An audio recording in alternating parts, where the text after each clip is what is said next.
Cracked heat exchanger? Before you spend money needlessly, call Bryant for a free second opinion. Bryant Air Conditioning, Heating, Electrical, and Plumbing, 467-1111. Working at Continental in Lincoln isn't a job, it's a career. And right now they've raised wages again and they're hiring for production operators at $22.07 per hour and other select jobs starting at $23.77 per hour, with wages growing up to $29.71 per hour. Continental also has salaried jobs available and great benefits, plus medical and prescription costs at very low premiums. Dental, vision, and life insurance are offered at no premium cost to the associates. To learn more or to apply, go to continental-jobs.com with keyword Lincoln. Come work at Continental today. At first, I was really nervous and intimidated to buy a ring. I wasn't sure what I was getting into. My experience at Starter Heyman was very easy. I felt like I walked out of Starter Heyman with the ring that was going to make her go wow and say yes. I love my ring. It is so beautiful. I absolutely love my ring. I get compliments on it all the time. I always tell them Starter Heyman. Yeah, we would definitely recommend Starter Heyman. Yeah, it was great. We're definitely coming back in the future. Sauter Heyman Jewelers, Lincoln and Grand Island. SauterHeyman.com. Action Plumbing, Heating, Air, and Electric always makes safety a top priority for our home and office. In under just 1 hour, their team installed the state-of-the-art air scrubber system directly into our existing HVAC ductwork. This technology purifies the air and reduces exposure to common bacteria and viruses, creating a safer breathing environment for my family. Action delivers honest quality services we can count on. To learn more, visit actionlincoln.com.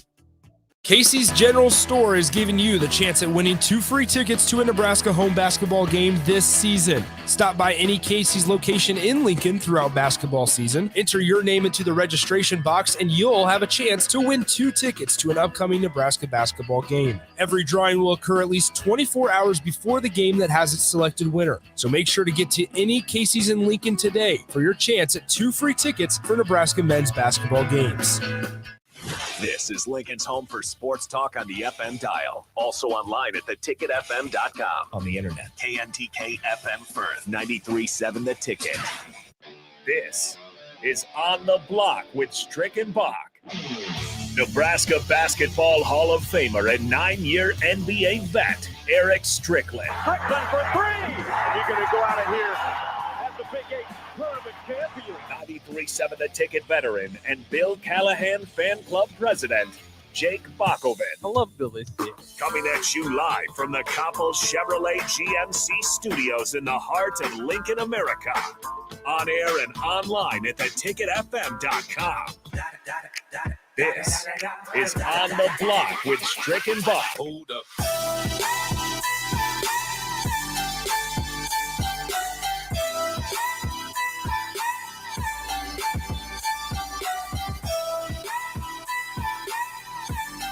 This is On the Block on 93.7 The Ticket. I'm Jake Buckman. He is the Husker Hall of Famer, longtime NBA vet, Eric Strickland, from back in his home. Eric, how you doing today? I'm doing good. How are you? And you can see I'm doing real good. Oh, there he goes. If you don't have the stream up, you don't see that he's drinking a nice glass of wine, and we know it's nice from our Thirsty Thursday. Thursday deal the other day. Kevin Meyer told us that he is drinking some nice wine, so we know that's all that Strick drinks there. So very, very cool stuff. We got to get to a few different topics here as we play out today, but I wanted to get to some of the ones that may be breaking or kind of the news of the day with you first, Strick.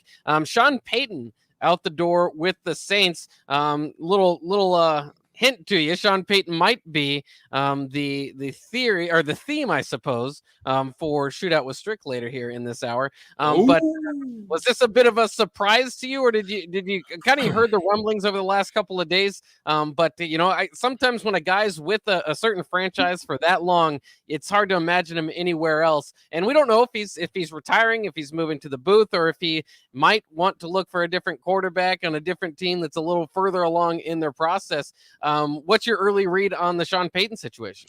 Yeah, I think that's what happens. I mean, losing Drew Brees and having that loss, and then, unfortunate what happened this year, and trying to put something together with the the Hill quarterback situation, and losing Jameis, who was doing pretty well for them. I think they just probably felt it was time to make another change, another move. I don't think it's going to happen in Pittsburgh, but it's very similar to that. You know, you're about to possibly start fresh and make another run. Sometimes it just happens. You just want some fresh blood, some fresh ideas, some fresh thoughts in the room. And so I don't necessarily feel that it's something crazy or out of the realm or norm. But I will say that I think he's got some open opportunities to go to some pretty good spots. And somebody's going to grab him. He's a very good coach.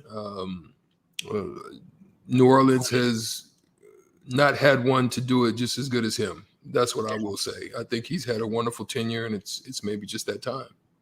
Yeah, it's going to be fascinating to see maybe a bit of a bidding war from the teams with the openings, or as I mentioned on the Ticket Water Cooler, teams without openings. There's already rumblings about different teams because, I mean, that's how good of a prospect or coaching prospect he is. There's very few guys that can kind of hit the open market and threaten guys that have jobs that franchises aren't thinking about moving on from. All of a sudden, Sean Payton's out there. Maybe you start to think about it. So very fascinating, the stuff to kind of see how all that plays out. Maybe this offseason, maybe he takes a year off or goes to the booth for a few years. Who knows?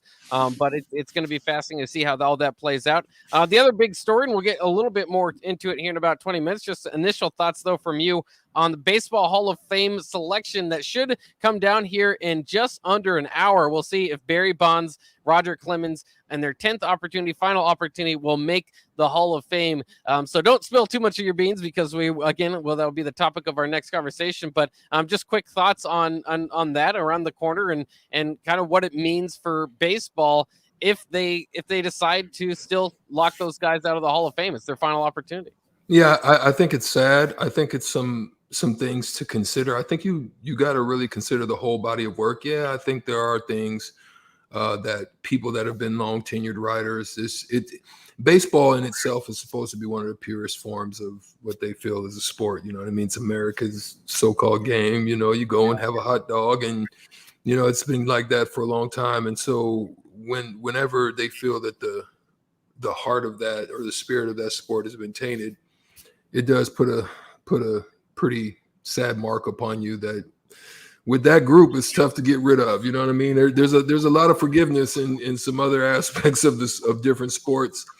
And that's the part, I mean, we can talk about as we get into it, but that's the part that I think there needs to be part of the discussion is that, there should be some aspects of people make mistakes, right? And so you can't look at the one error of a mistake of a person's life and then consider that to be their whole body of work, right?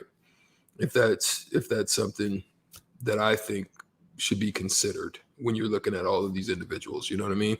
I can understand the Pete Rose situation, and that was going to be my question to you during that segment. We'll talk about that too. Just the unique differences between someone as a Pete Rose and someone as those different elements that can hinder somebody from getting in, right? Yeah, certainly two different deals there, but it's all very interesting, and it's kind of a question that it's kind of fun because it has been these guys repeatedly have not made the Hall of Fame, and every year you kind of complain about it and you say this is ridiculous, but there is a time period where it ends, and that is today, where if they don't get in now, they won't be eligible to be on the ballots moving forward. So as we've talked about it for 10 years. I mean, baseball fans have and debated it, and it kind of comes down to this because if these guys, I mean, the all-time home run king, the all-time walks leader, if that guy isn't included, then, kind of what does that mean for the Alex Rodriguez's, those guys moving forward, as they still have, he's a first-time ballot, so he's going to have 10 more opportunities to get in. So it's just fascinating to kind of see how all that stuff plays out. But I did want to talk, too, a little bit about Husker basketball. It's been a little bit of a break, a COVID break, obviously, 2 games postponed, and I've been twiddling my thumbs. Some Husker fans make the joke, well, they can't lose if they don't play. I just love Husker basketball. I just want to see Husker basketball out there again, so I have something to talk about. And they have this game with Wisconsin coming up. It's going to be a weird one because it's going to be right at the start of our show on Thursday because of the rescheduling issues. To get it on TV on BTN, it's going to be 4:00 tip on Thursday. So that'll be kind of a fun show to go through that as well. But it's a return of Wisconsin. Obviously, They've got Chucky Hepburn coming back into the state, so that's a nice little storyline going on as well. Nebraska needs to get the win, obviously, to get off the schneid. 0-8 in conference play.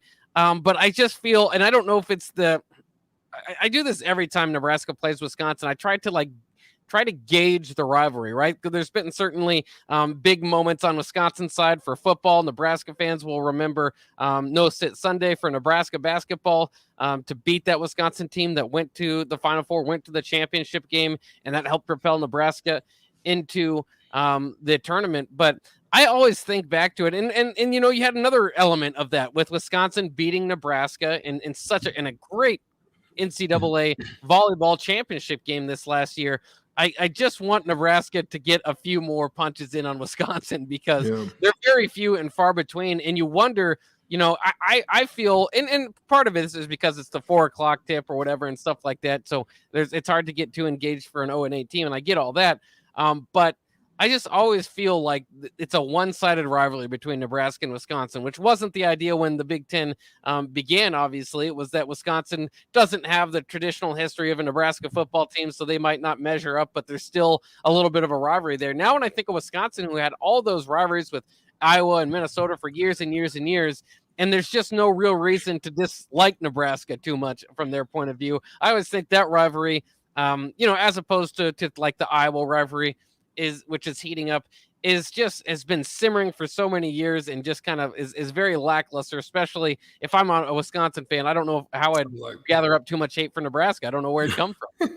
Yeah, I mean, you kind of smirk your face a little bit if you're Wisconsin, right? Because you've been very dominant upon them for quite a lot of years now.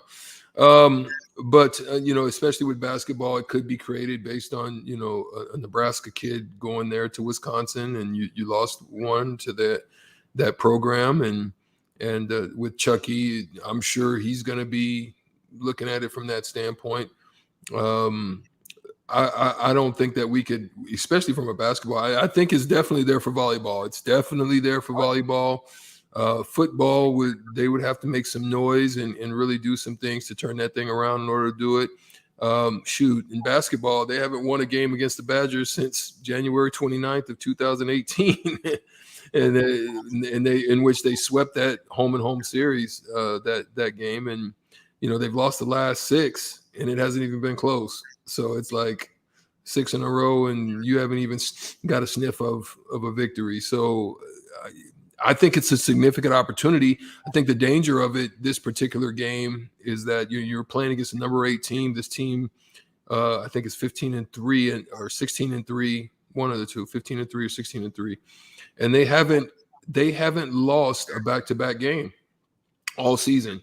I mean, matter of fact, after they lose a game, they probably run off about 5 straight before they lose another 5 or 6 straight. So that's a danger of what Nebraska's facing. I think it's a tremendous opportunity for Nebraska. There shouldn't be any type of letdown of any sorts. I love the women's back-to-back, game.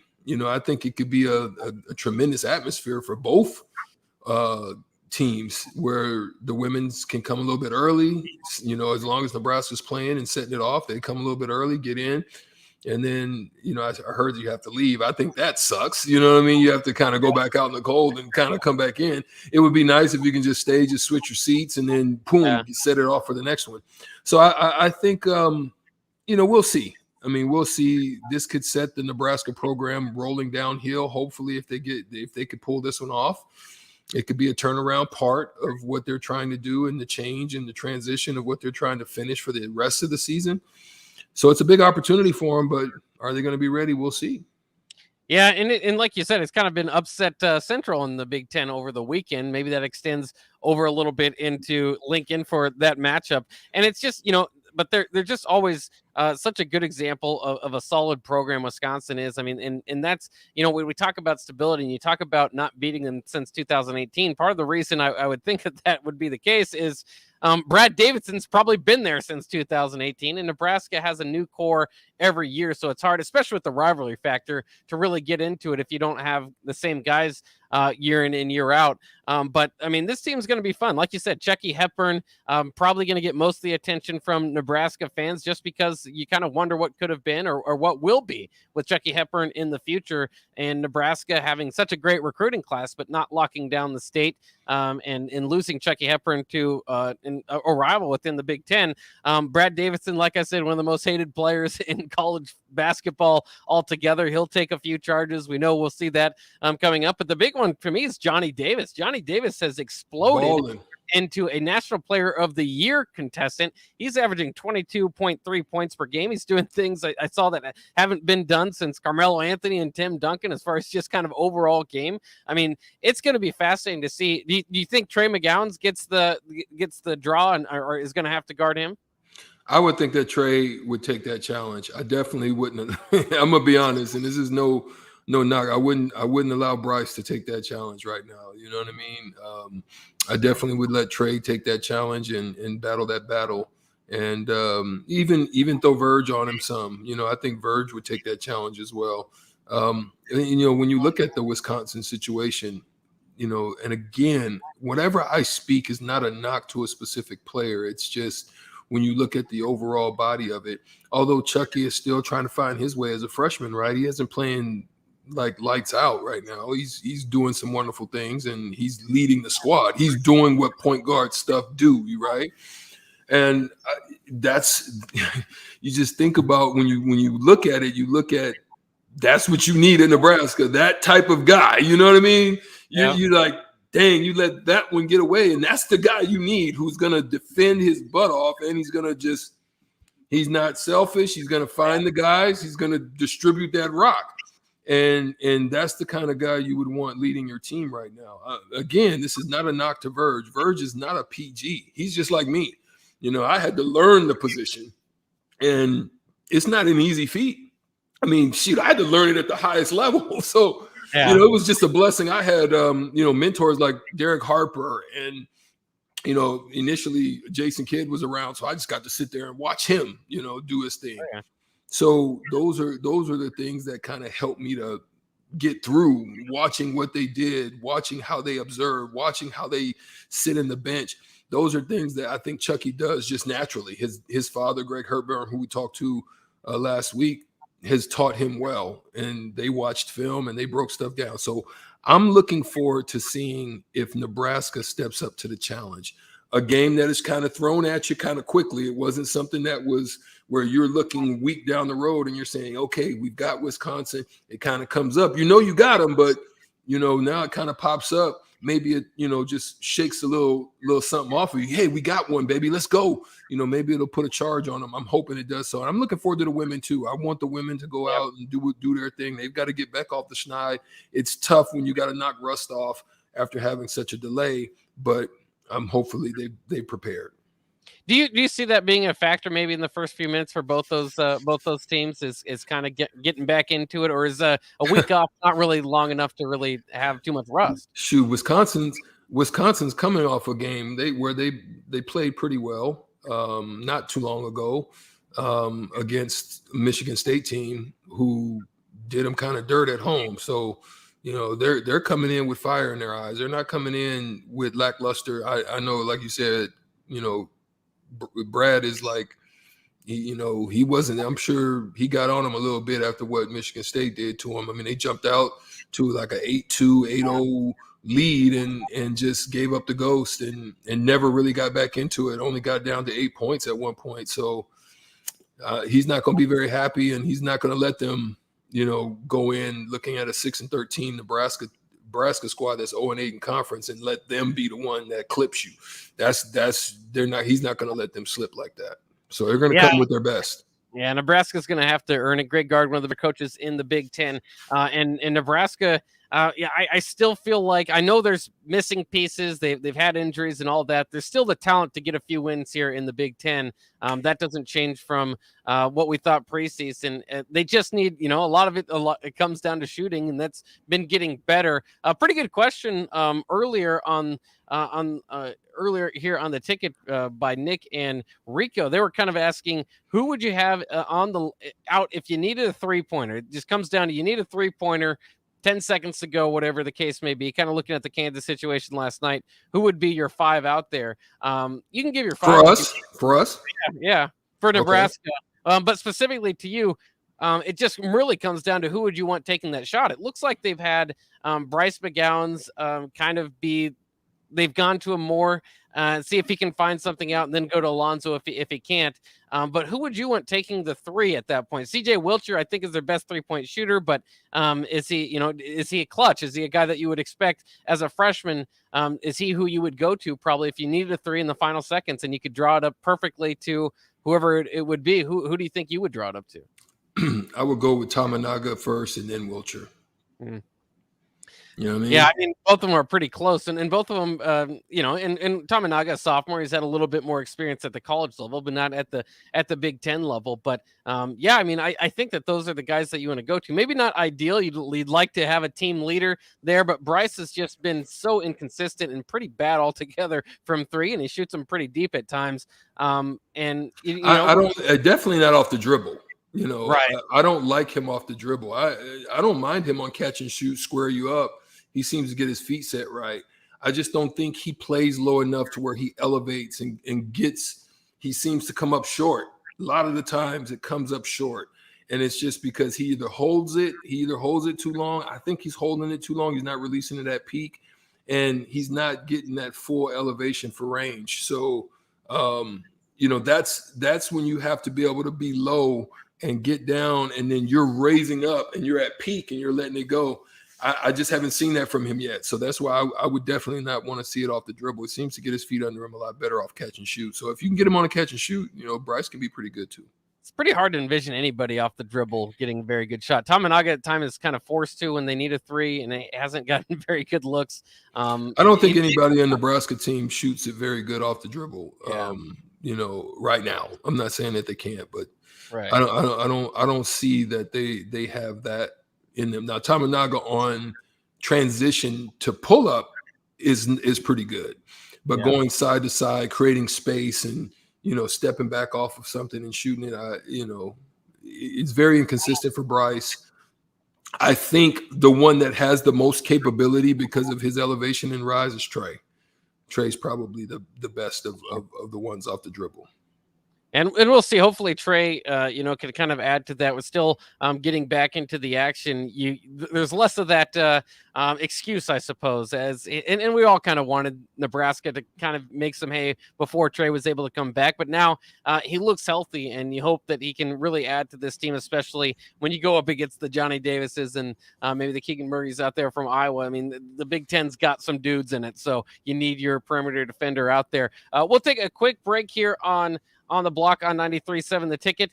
We will come back here in just a few minutes, and we have shootout with Strick here after this segment. But coming up next, let's do some Baseball Hall of Fame selection talk. Here in about a half an hour, it will be announced whether Barry Bonds or Roger Clemens, or maybe both of them, get in. I think we're both on the side of arguing on their behalf, getting them into the Hall of Fame finally. We'll talk about why next here on the block on 93.7 The Ticket.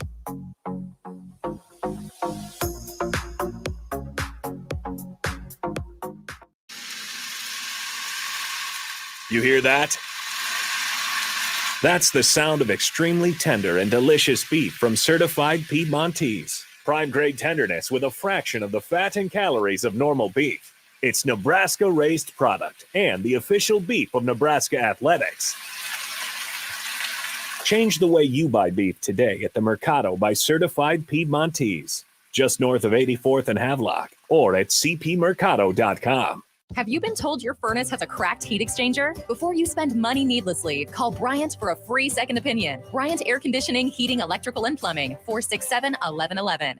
Working at Continental in Lincoln isn't a job, it's a career. And right now they've raised wages again, and they're hiring for production operators at $22.07 per hour, and other select jobs starting at $23.77 per hour, with wages growing up to $29.71 per hour. Continental also has salary jobs available and great benefits, plus medical and prescription costs at very low premiums. Dental, vision, and life insurance are offered at no premium cost to the associates. To learn more or to apply, go to continental-jobs.com with keyword Lincoln. Come work at Continental today. Are you tired of lousy internet and faceless customer service? It's time to experience local, honest, hassle-free, and exceptional. That's the Allo Promise. We not only provide crazy fast fiber internet, crystal clear TV and dependable phone service, but we choose to become a part of the communities that we serve and love when everyone calls or stops by our store to say hello. So don't settle for mediocre, settle for exceptional with Allo. Visit us at allofiber.com/local. Early break with Sip and Jake. Pleased and honored to be joined by Nebraska volleyball coach John Cook. If Trev wasn't interested, I would have done it in a heartbeat because I just felt like Nebraska athletics, we were at the edge of the cliff. You know, we had to do something, get somebody in here to build this athletic department back up. I thank my lucky stars every day that Trev's our guy now. Early break with Sip and Jake from 6 to 8 every weekday morning on 93.7 The Ticket. Action Plumbing, Heating, Air, and Electric always makes safety a top priority for our home and office. In under just 1 hour, their team installed the state-of-the-art air scrubber system directly into our existing HVAC ductwork. This technology purifies the air and reduces exposure to common bacteria and viruses, creating a safer breathing environment for my family. Action delivers honest quality services we can count on. To learn more, visit actionlincoln.com. You spend more time in your garage than outdoors in the wintertime. Isn't it time to get it organized? Call Travis at Classic Garage Solutions for his variety of organization packages. Turn your garage from a cluttered mess to a clean, organized space that'll be the envy of the neighborhood and something you can be proud of. You don't need to bring the same clutter from last year into the new year. Travis has storage options for cabinets, monkey bar shelving, or slat wall, and more. Call Classic Garage Solutions today at 402-730-1638. Hey, Steve. Welcome to Great Clips. Great Clips asks, what's the difference between good and great? Come on back and have a seat. Good asks you what haircut you'd like. I have all your details from last time. Would you like the same haircut today? Great already knows. With Clip Notes, we save your haircut details so you can get the same thing as last time, every time. Download our online check-in app today. Great Clips. It's gonna be great. 93.7 The Ticket. Fox KFXL weather. Sponsored by John Henry's Plumbing, Heating, and Air Conditioning. Partly to mostly cloudy skies expected here for our Tuesday. Much colder conditions. We only top out near 24. Light north winds at around 10. Heading into tonight, we'll drop all the way down to 4 for the low before bouncing back somewhat as we get into our Wednesday. Seasonal temperatures return with partly cloudy skies and an afternoon high of 37. I'm meteorologist Tim Wright for 93.7 The Ticket and theticketfm.com. Rosie Sports Bar and Grill has 2 Lincoln locations that are great for any occasion. If you're downtown for a basketball game or a concert, stop by their newest spot at 10th and P. Don't forget to check out their social media pages to learn about any concerts on stage at Rosie's. If you want to avoid a busy downtown scene, head over to the original Rosie's just south of 14th and Highway 2 for a feeling of your local hometown bar. There's plenty of TVs at both places and great food and drink. What are you waiting for? Rosie Sports Bar and Grill at 10th and P and on South 14th Street. You want to feel important. You want to be a part of something bigger, something that matters and can help change things. You want to feel like you belong. We know. We felt that way too. And that's why we did something about it. We aren't just Army National Guard soldiers. We are normal people just like you. And together, we can make a difference. Take on your legacy. Visit NationalGuard.com to find out more. Sponsored by the Nebraska Army National Guard. Aired by the Nebraska Broadcasters Association at this station. Back to On the Block with Strick and Bach on 93.7 The Ticket and theticketfm.com.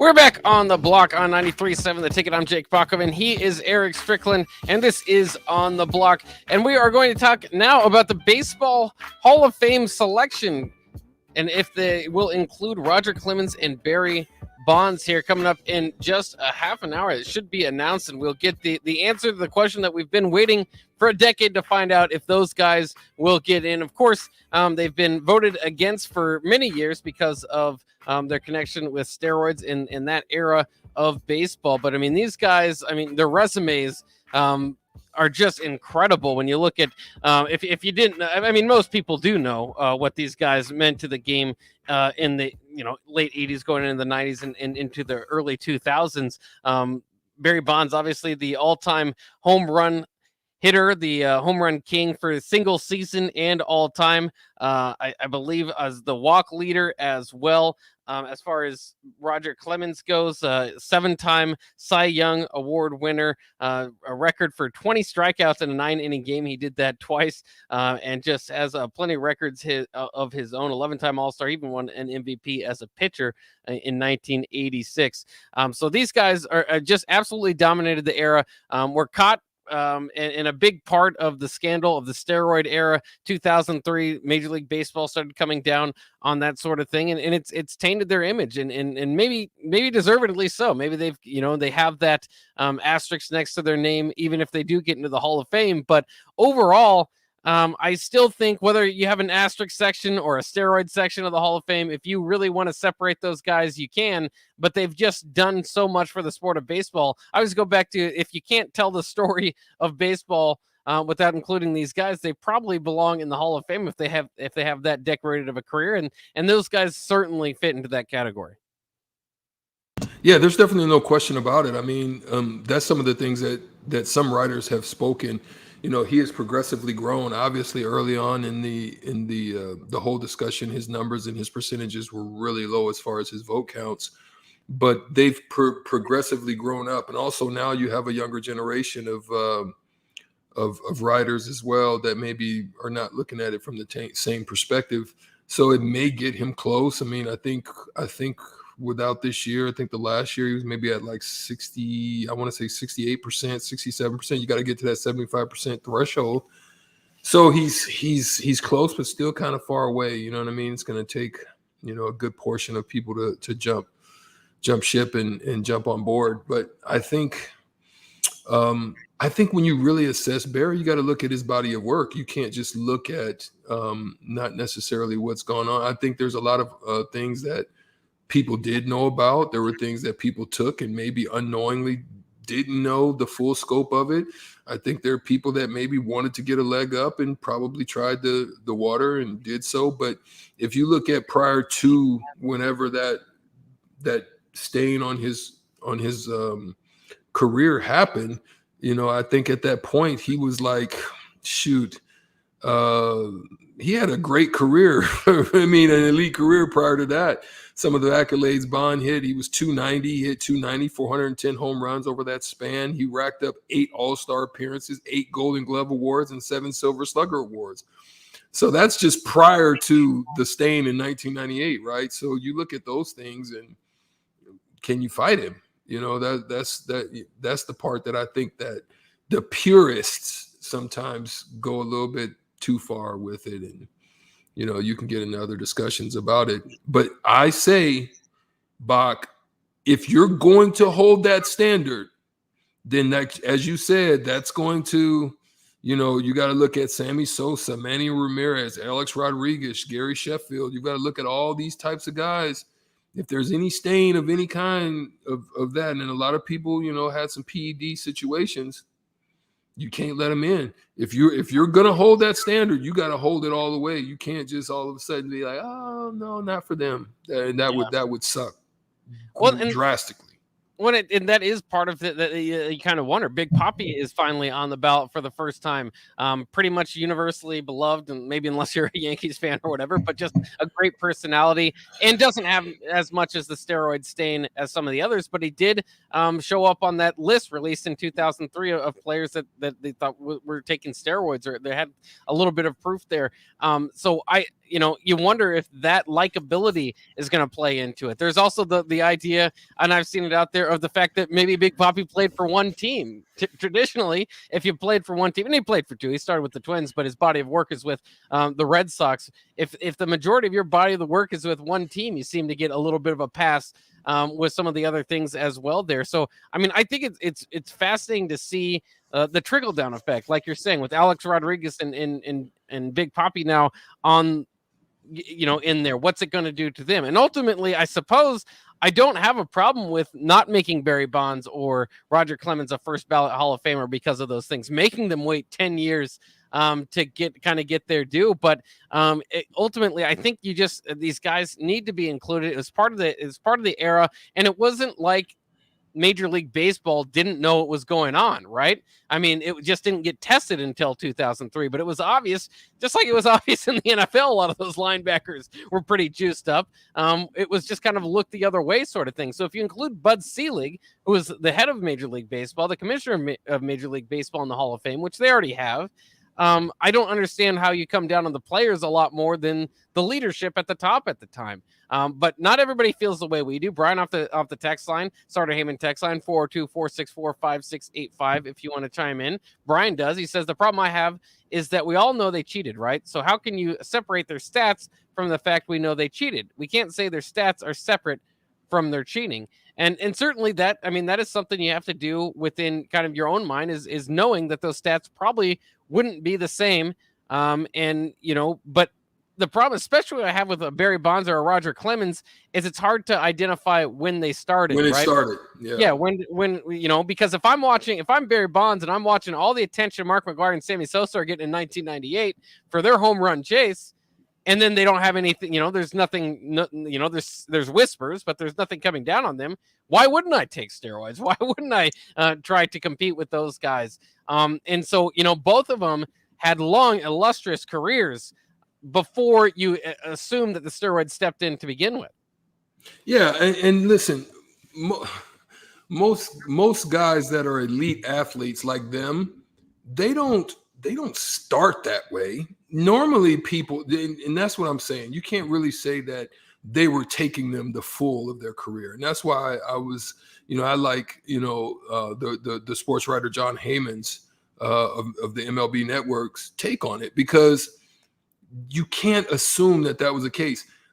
Most people, other than, you know, I mean, you can just go down the line and look at it, right? Most people start to do that type of stuff in the wanings of their career. They don't do that at the beginnings of their career because there's no need. They're tremendous athletes. They're in great shape. They work out. They train. They do the stuff. You have the abilities to do that. It's when you start looking around, you know who's in the locker room popping. You know what I mean? Who's you know, shooting up. You know, and then you seeing what they're doing, and they ain't getting caught. Well, shoot, let me see what's up. That's kind of how it happens. I don't think you assess that from the beginnings of their career. I'm not going to sit here and say I think that, yeah, he was popping as soon as he came into the league. He wasn't ripped, big, super, you know, he didn't go from like skinny like McGwire to like freaking Hulk Hogan. You know what I mean? Yeah. You didn't see that change from him like that to where you could be like, yeah, it was you. He was always very slim, trim, and good shape, but you didn't see that crazy bulkage that most people get when they're doing that type of stuff. So I can't say that happened from the beginnings of his career. Well, the other thing too that I always want to factor in is steroids don't hit home runs. They don't help you. I mean, they might help you with power, right? But they don't help hit the ball. And there's a lot of guys. I knew guys in high school that took steroids. They're not up for the MLB Hall of Fame. You know, there's a lot of guys that took steroids, and especially during that time, that either fell out of the league or maybe it helped them a little bit or whatever the case may be. But they're still not on that level of Hall of Famer. I just always classify it as that's what the era was. And if Major League Baseball looked the other way, then so be it. That's how the players reacted, and we're trying to compete with each other at the time. Athletes are always going to look for a way for a leg up. Yeah, leg up. Yeah. That's why that's why you have to kind of have something there to come down on them. Otherwise, they'll continue to do it. But I do have to ask you this too, because I know you were introduced into the Nebraska Basketball Hall of Fame. I guess if these guys aren't put in the Hall of Fame, do you think that it will make them pretty frustrated, or how much does that kind of mean being included into the Hall of Fame? Because you got to believe when you start your career, that's kind of what you dream of, is that be kind of the final chapter for you. Well, that's crazy. I don't think I looked at it from that standpoint. I think I looked when I looked into the rafters and I saw, you know, jerseys up there, and I saw, you know, different people and the successes. I didn't think of from a standpoint of chasing that or the dream of that. I just looked at it from the standpoint of it inspired me to be the best me, right? So if that came with it, that would be a great outcome. of the career that you did. I just wanted to make sure I left everything on the floor. I gave everything I had. I've sought for wins and the respect of my peers. And I don't think I chased that aspect of it. Now, I still could see there would be frustration, not because of the chase. Barry, maybe for the chase. I don't, Roger seemed to be a very humble guy and just wanted to freaking dominate. That's kind of seemed like that's the way he did it. But I look at it from a standpoint of, when you look at the body of work that I done and I have, put in the time and all of that, I think you would be frustrated at the end of the day when everybody you see getting in hasn't matched you, did what you did. And I love what you said. I mean, that was something I didn't think about. I mean, I played baseball and I realized how hard it is to put bat to ball. I don't care, what you're taking, what you're drinking, what you're eating. You putting bat to ball, hitting sliders on the paint, change ups after you didn't seen a fastball up high and tight. I don't care what you say. You still got to be able to put bat to ball. And that's something to think about too. Yeah, and it's fascinating, and we'll see. And I've said all along, and maybe I'm picking on Todd Helton today, but if Todd Helton gets into the Hall of Fame and Barry Bonds and Roger Clemens don't, I think there's something wrong with your Hall of Fame. It just, that doesn't make a whole lot of sense to me. So we'll see. I think they're going to announce it here in about 18 minutes. So we should maybe have some reaction to that. And if they kind of go the way that we think it should here in about 20 minutes. But coming up around the corner, it's time for Shootout with Strick. Sean Payton is leaving the Saints. So it's a Sean Payton day on Shootout with Strick. Get in line for your chance to win $15 to Buffalo Wings and Rings. Call right now, 402-464-5685. All you have to do is beat Strick in a little game show that we have called Shootout with Strick. That's coming up next. Once again, give us a call, 402-464-5685 for your chance to win $15 to Buffalo Wings and Rings. That's next on the block.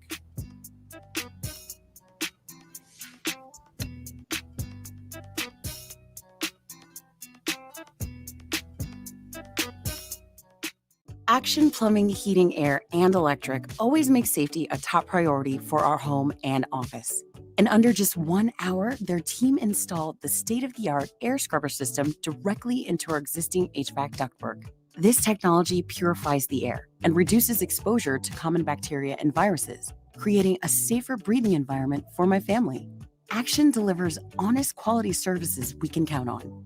To learn more, visit actionlincoln.com. Rosie Sports Bar and Grill has 2 Lincoln locations that are great for any occasion. If you're downtown for a basketball game or a concert, stop by their newest spot at 10th and P. Don't forget to check out their social media pages to learn about any concerts on stage at Rosie's. If you want to avoid a busy downtown scene, head over to the original Rosie's just south of 14th and Highway 2 for a feeling of your local hometown bar. There's plenty of TVs at both places and great food and drink. What are you waiting for? Rosie Sports Bar and Grill at 10th and P and on South 14th Street. You spend more time in your garage than outdoors in the wintertime. Isn't it time to get it organized? Call Travis at Classic Garage Solutions for his variety of organization packages. Turn your garage from a cluttered mess to a clean, organized space that'll be the envy of the neighborhood and something you can be proud of. You don't need to bring the same clutter from last year into the new year. Travis has storage options for cabinets, monkey bar shelving, or slat wall, and more. Call Classic Garage Solutions today at 402-730-1638.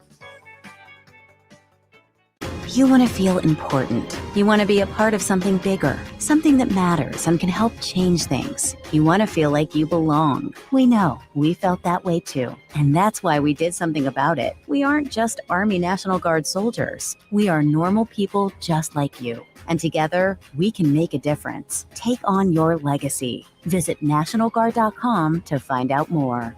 Sponsored by the Nebraska Army National Guard. Aired by the Nebraska Broadcasters Association at this station. Today on Hey Culligan, why does your team stink? Here's Coach Waters. Hey Culligan, yeah, my team stinks. Ooh, harsh. No, I mean they stink. They won't hit the showers because it makes their skin all dry and itchy. Coach, it sounds like your guys have been hit hard by hard water. You kidding me? Hard water? Yep, so let's call an audible in the form of one Culligan Smart High Efficiency Water Softener to get the smooth back in their skin and the stink out of your team. Okay, Culligan, I'm putting you in. Coach, we're already on the way.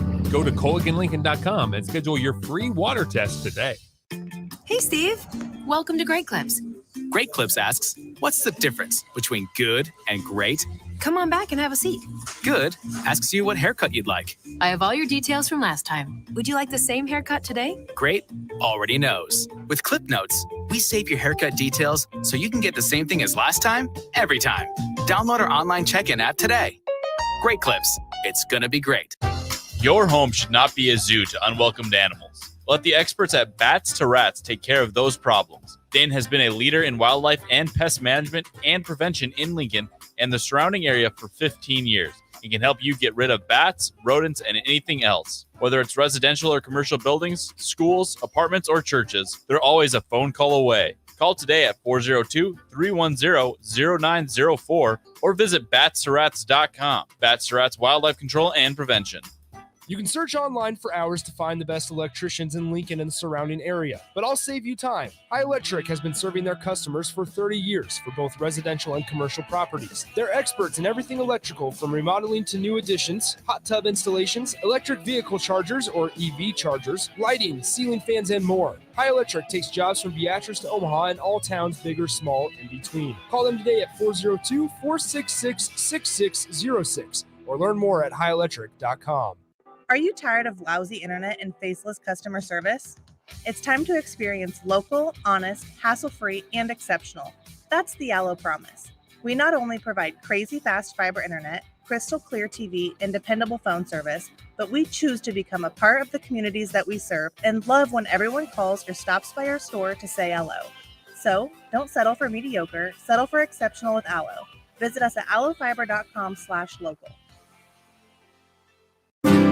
Shopping for insurance can be a tedious and frustrating task, but the agents at Brokers Insurance Agency will do the work for you. They have partnered with over 20 of the best insurance carriers in the nation, which allows them to do the shopping all for you. Whether you're looking for business insurance or employee benefits for your company, or you're looking to save money on your home and auto insurance, Brokers Insurance Agency has the agents and solutions to help meet your goals. Call 402-420-5353 or email staff@brokersinsurancene.com.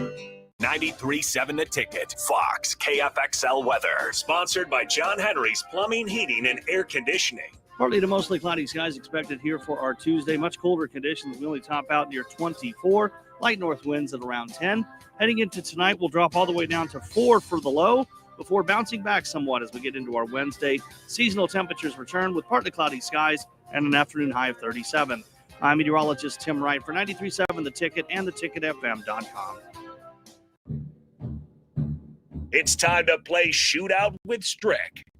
Call now, 464-5685, to take shot against Eric Strickland. Shootout with Strick.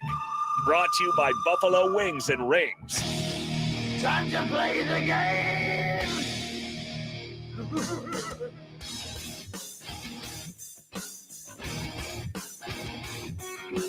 It's time to play Shootout with Strick here on the block on 93.7 The Ticket.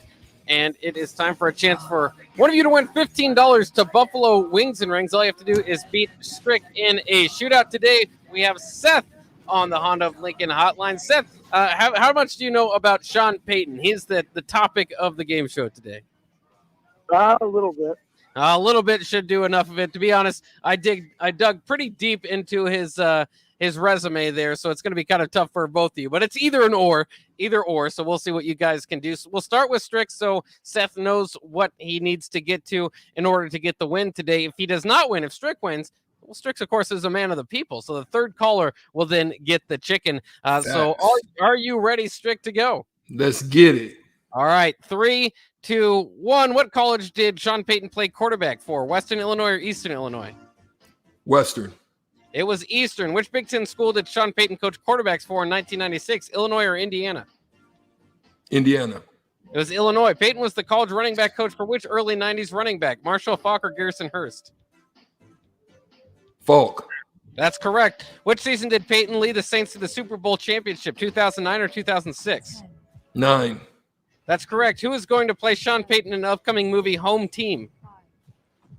Sean Connery. Not Connery. Sean Connery. It's actually Kevin James, which is kind of surprising. But either way, Strick, you ended up with 2 points there. Pretty good effort. Let's see if Seth can beat it. Seth, feeling confident for this one? Yeah, not feeling pretty good. All right, feeling pretty good. That's a good way to look at it going into it. If you're ready, we'll go in 3, 2, 1. Who had the most passing yards under Sean Payton as quarterback coach with the Cowboys in the mid-2000s? Drew Bledsoe or Vinny Testaverde?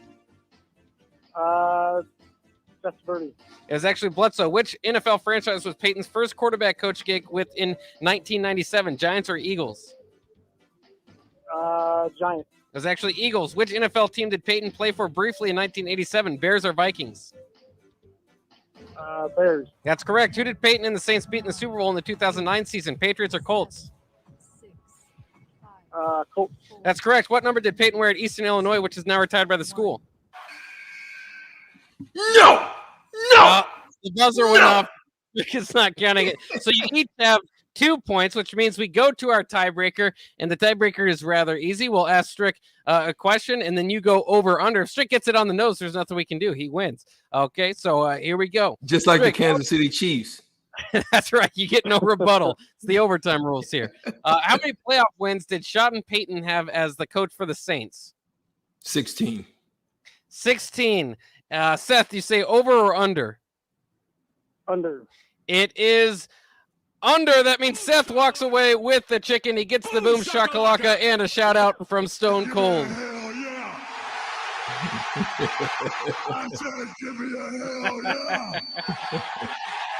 All right, Seth, we are celebrating your win. Any trash talk you want to throw at Strick as you are the victor? Nope, no trash talk. That was a good game. All right, just enjoy in there. He's shaking hands after the game. It was a well fought game. Seth though does go home with the chicken, $15 to Buffalo Wings and Rings. But you put up a good fight, Strick, today. There's no. What was the actual number?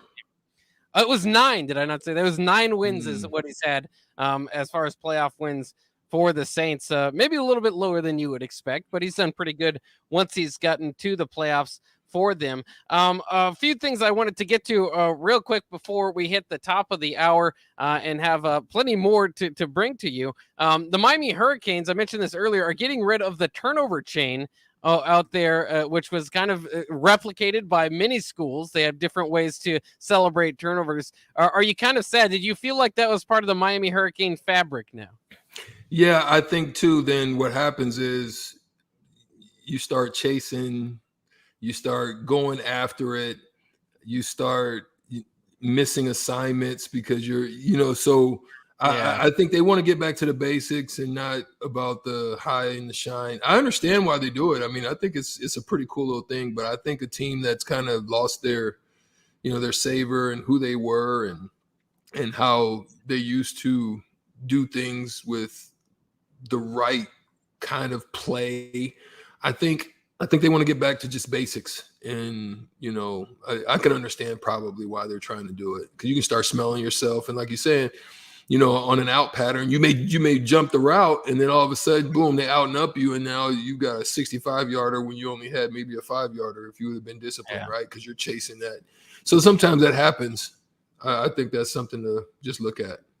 Yeah, it's interesting. Mario Cristobal, obviously the new coach there, trying probably to calm things down. But I always like that sort of swag coming from the University of Miami. I think it's very on brand. Very cool. Or very good game, I should say, tonight in the Big Ten. If you get the chance to watch it at 6 o'clock on ESPN, number 10 Michigan State against number 24 Illinois. Maybe something to watch out for. We've had Jeremy Warner, who covers Illinois, on the show before. He said just or tweeted out just a few minutes ago that 70 minutes prior to tip-off, the rest of the Illinois team is out there shooting shots and getting their warm-ups, but Kofi Coburn and Andre Curbelo, two of the better players, and obviously with Coburn being a preseason All-American, probably going to be a postseason All-American as well. So that's kind of interesting to look out for. Maybe nothing there, but so far they are now not out there warming up. There's also whispers out there, or I guess the whispers are beginning of a meeting, and as far as the people at charge at Louisville. And Chris Mack, who's really struggled, Louisville has over the last several games. They've lost 5 of 6, and they're losing to some pretty bad teams. Just 11-9 overall, but obviously that's not the expectation at a pretty good basketball school like Louisville. So another thing there to keep on the lookout for in the coming days to see if Chris Mack is going to be able to stick around at Louisville. So kind of some surprising things going on there in college basketball. We'll keep you up to date if we know a whole lot more. We got to take a quick break, though, and then coming up around the corner, our final hour on the block on 93.7 The Ticket. Plenty to bring to you still as we have talk about the transfer portal for Nebraska, how well they've done in the transfer portal. It's the Clax right now is ranked 6th on 24/7 Sports. Is this a new strategy for Nebraska, or is it just a reality of the situation, this kind of one-year fix-it-up situation? We'll talk about that. We'll have Hitting the Hardwood with Strick, where we talk some NBA action and plenty more coming up on the block.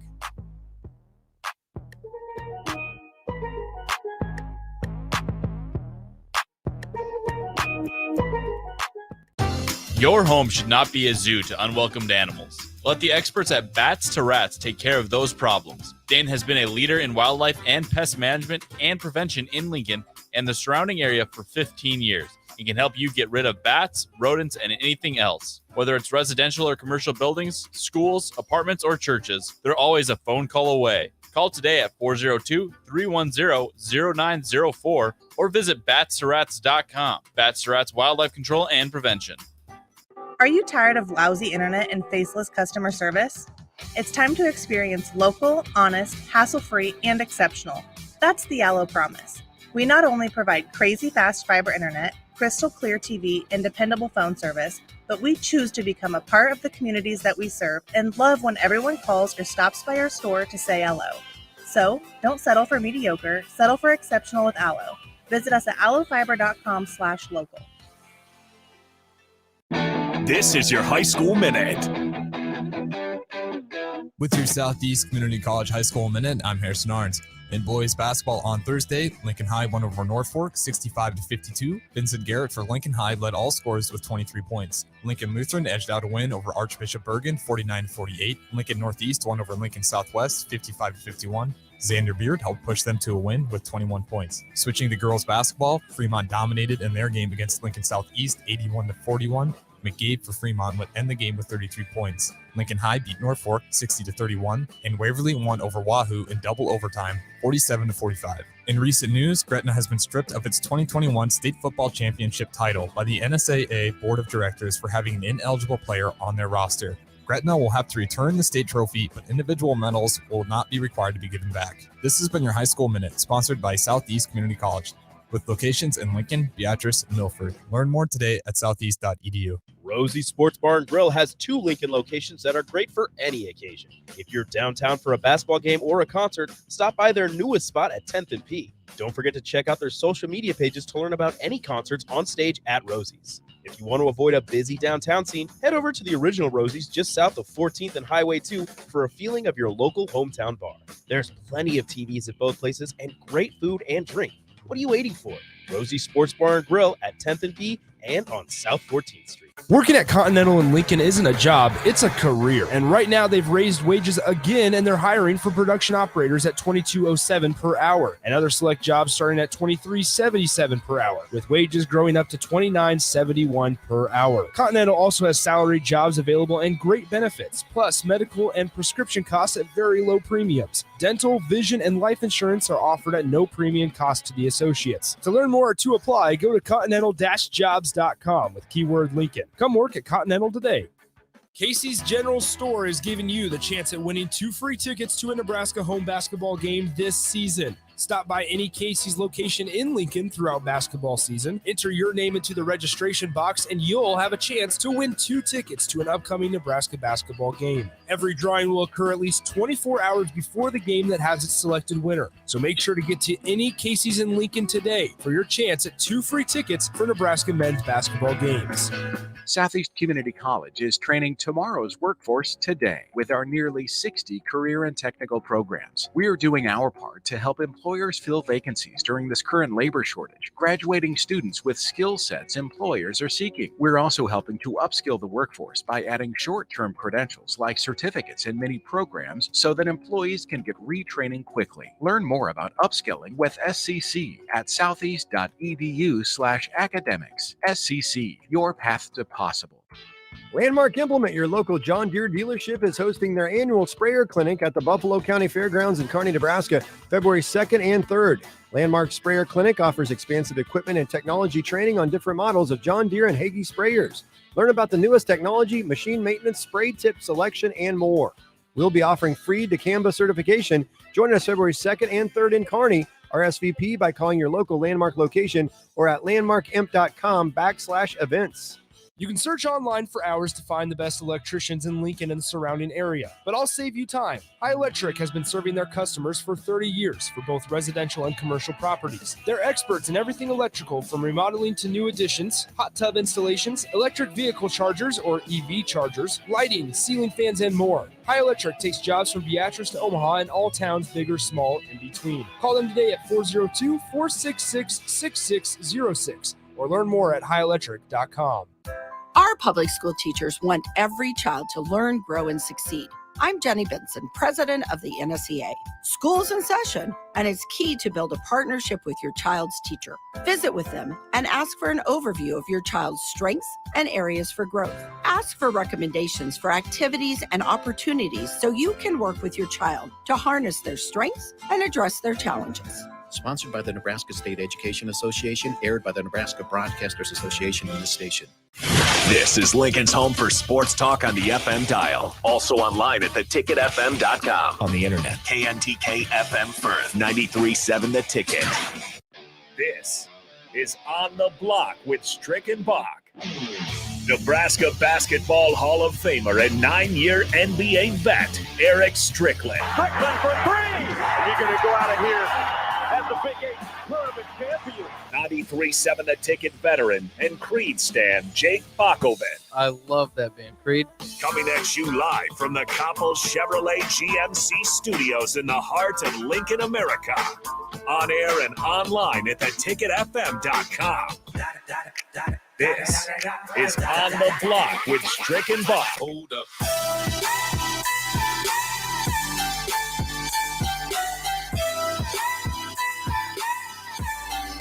Welcome back to On the Block with Strick and Bach.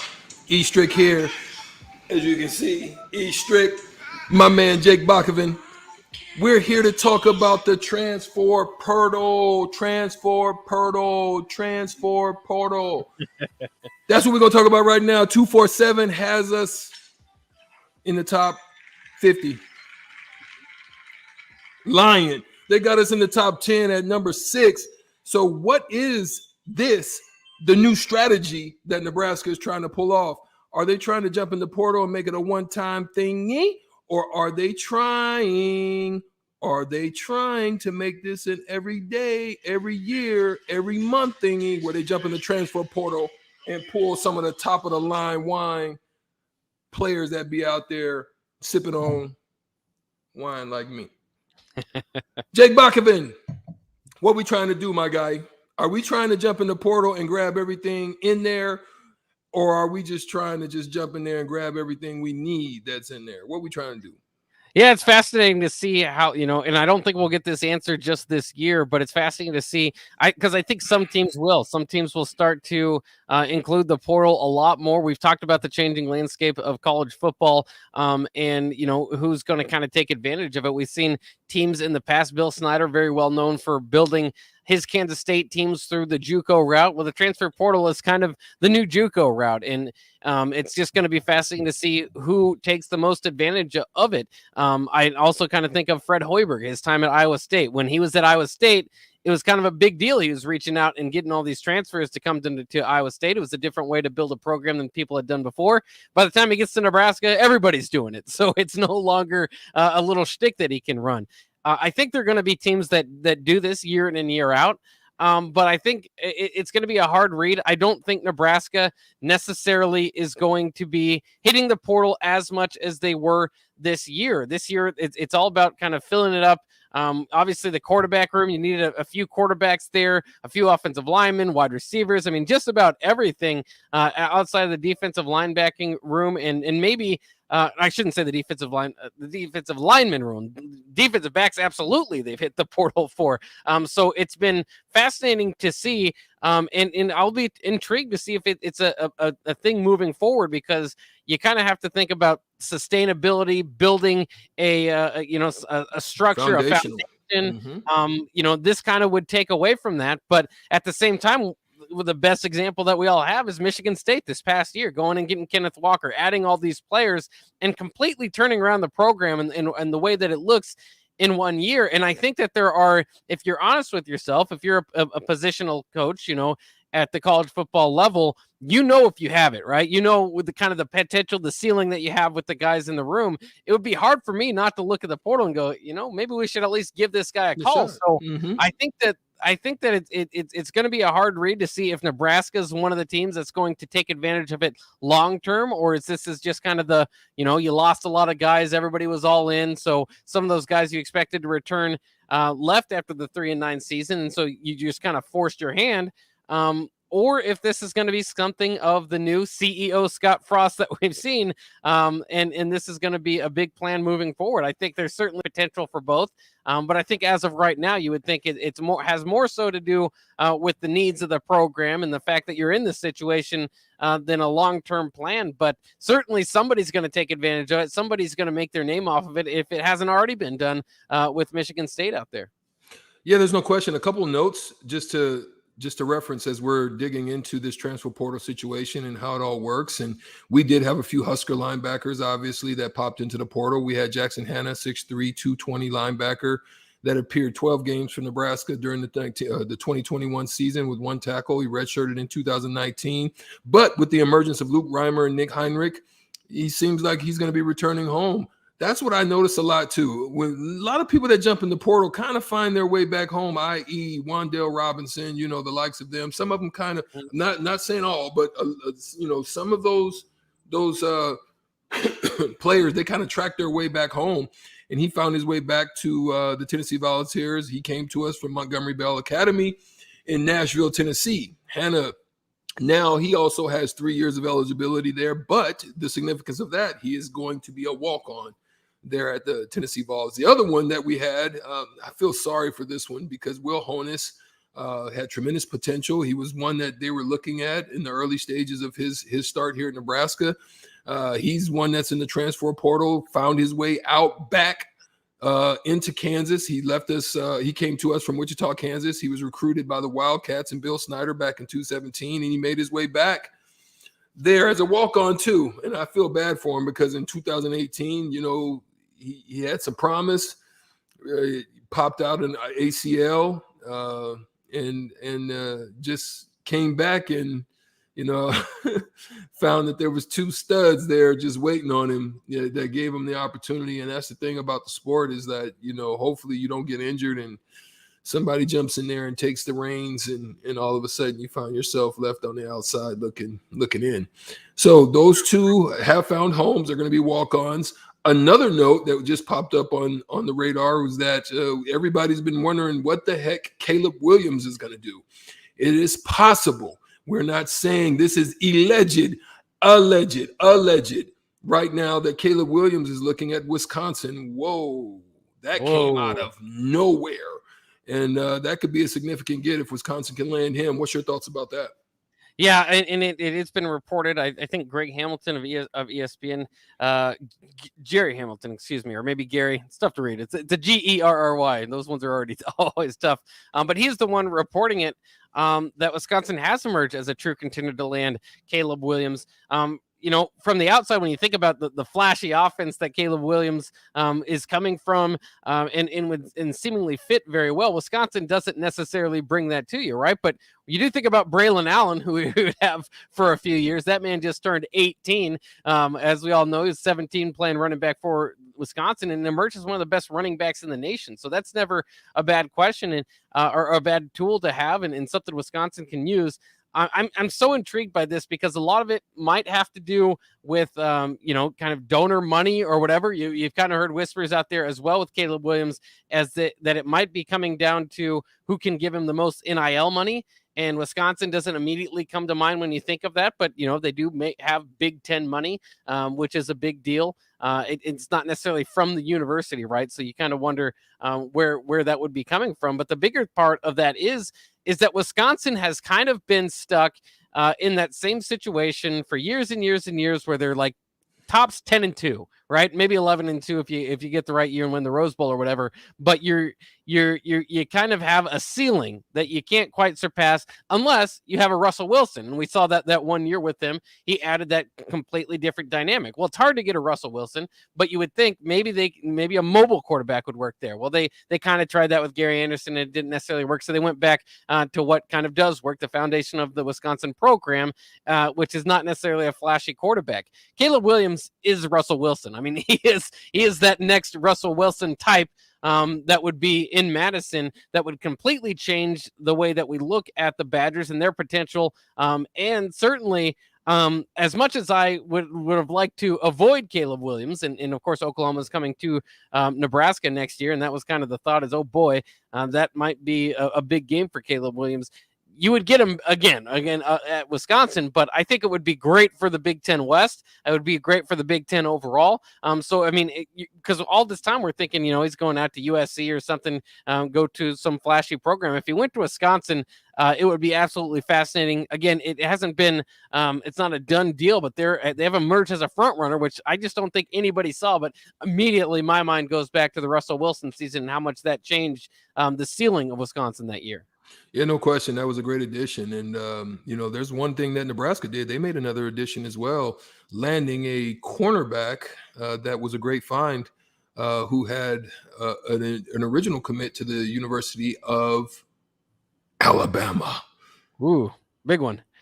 Alabama. His name is Javier Morton. Javier Morton was added as another piece to the secondary on Tuesday out of Garden City, Kansas. He went to JUCO. After the commit to Alabama, he announced that he would commit to the Big Red on Tuesday. Morton was initially a 3-star recruit who had offers. They say his overall rating was an 88, so they say he was a 3-star at a high school. He had 20 programs that was after him, sought his playing abilities from Arkansas, Auburn, Alabama, Florida, LSU, Michigan, Nebraska, and others. Those are some good names to be in there, and to land them as a 6'2", 197-pound cornerback is a good find for Travis Fisher in that group. The thing that I loved what he said they sought him and they wanted him to be that change. That's the type of conversations I love to have with the players. That's the type of conversations that I think Hoiberg even needs to be having with the ones to keep. We need you to be the change. Are you going to be the change, or are you going to change and change your address and do something else? Or, what did you come here for? Did you come here to be the change, or are you going to make a change? Those are the type of conversations I love. They're looking at him to be a boundary corner and also to do some special teams, which has obviously been a problem for the University of Nebraska. What's your thoughts on Javier Morton?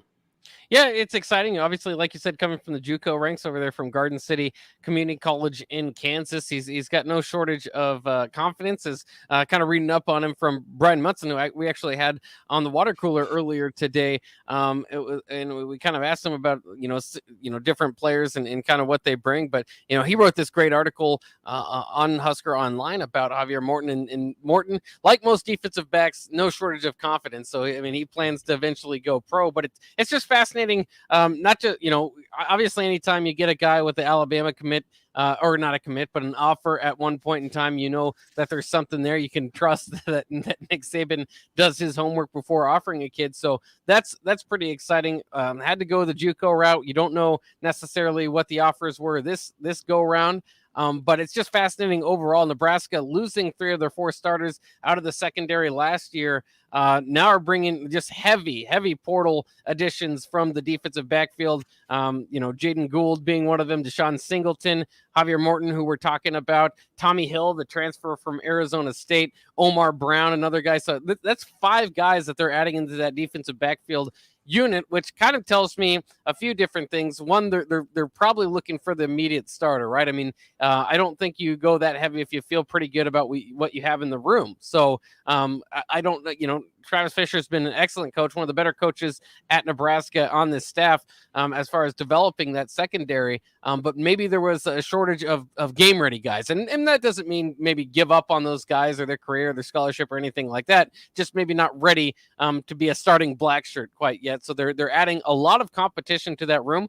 It could be the complete opposite. Maybe they're just looking for depth. They like what they have in front, and they think they have their starters in the room, but they need guys behind them to provide some depth. But overall, it's going to be one of the better competitions, I think, in the spring when we get to see them go out there in spring practice. There's so many great ones to look at. Running back and quarterback are kind of overshadow the other positions that need to be filled. But the secondary, as far as the defense goes, that's the big question. You kind of know what your starters look up in that front seven, what they look like. The secondary is anybody's guess. Yeah, no question. And then that is something that to have this kind of land, to find themselves on 247 Sports in the top 10 as a number 6 ranked recruiting class out of the transfer portal. I think those are good things to find.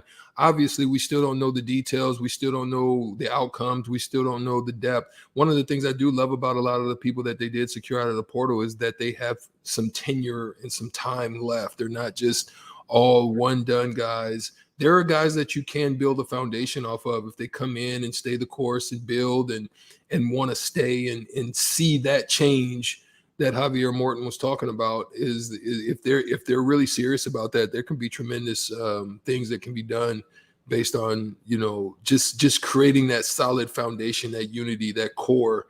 And if you want to be that core, that's an opportunity for them to do so with the time that they have with their building, what they're trying to build down there in Nebraska. Coming back, we'll talk a little bit about the futures of Brady and Aaron Rodgers. What are they thinking about? What are they considering? What do you think they're going to do? We want to hear from you on the text line as well. What are your thoughts? Where do you think they may land? Will they stay where they are, or are they going to move elsewhere, or are they going to retire? 402-464-5685. Also call us on the Honda Lincoln of hotline at the same number at 402-464-5685, right here on 93.7 The Ticket FM, theticketfm.com. We'll be right back after this.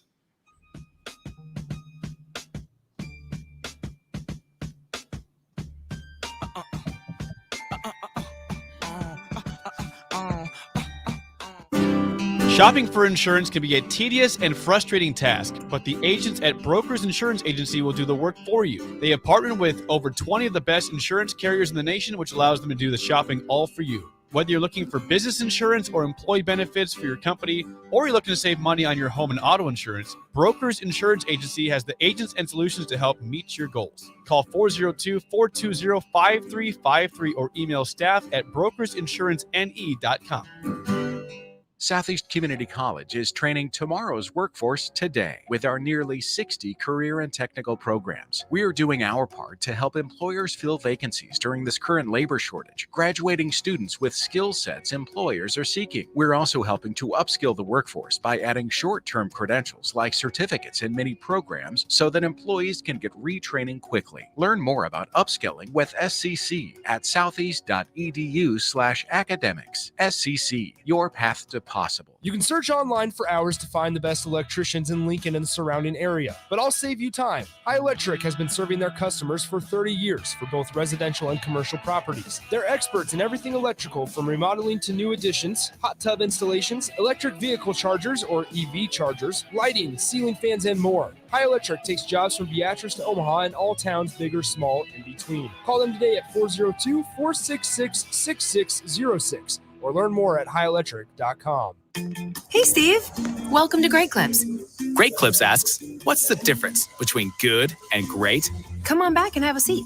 Good asks you what haircut you'd like. I have all your details from last time. Would you like the same haircut today? Great already knows. With Clip Notes, we save your haircut details so you can get the same thing as last time, every time.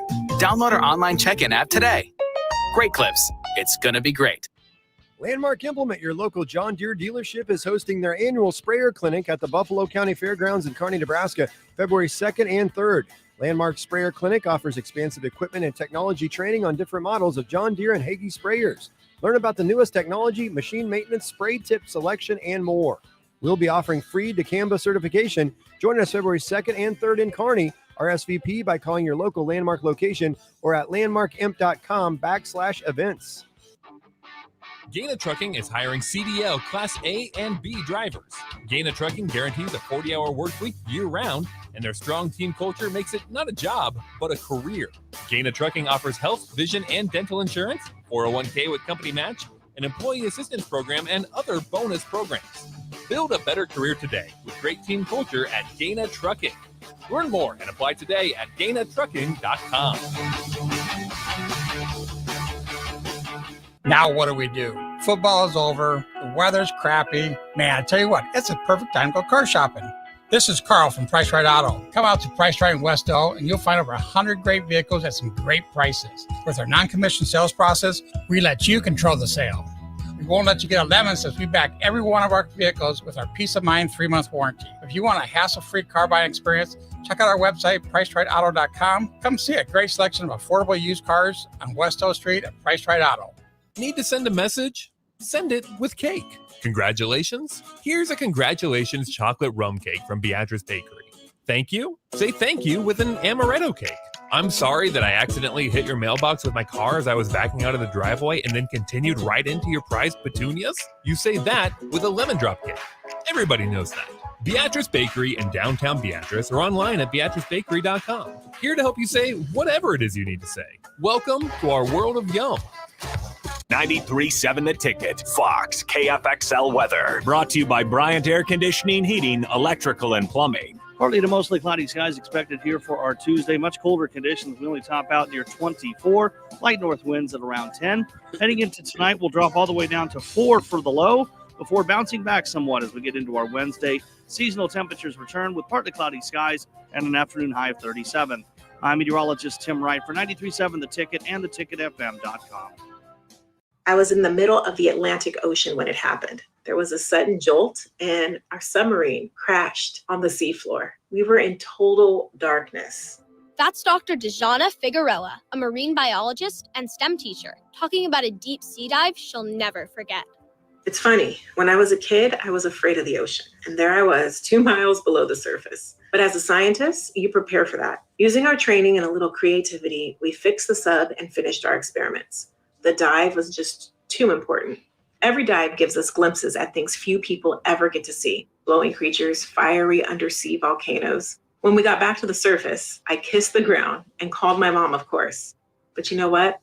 I wouldn't trade that dive for anything. Dr. Figueroa uses her passion for STEM to discover new things and make the world a better place. She can STEM, so can you. Check out She Can STEM for more stories and inspiration.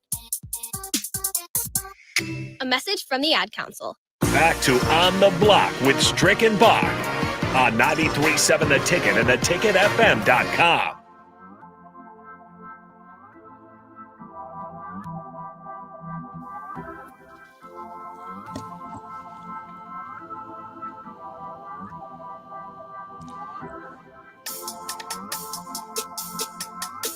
Yeah.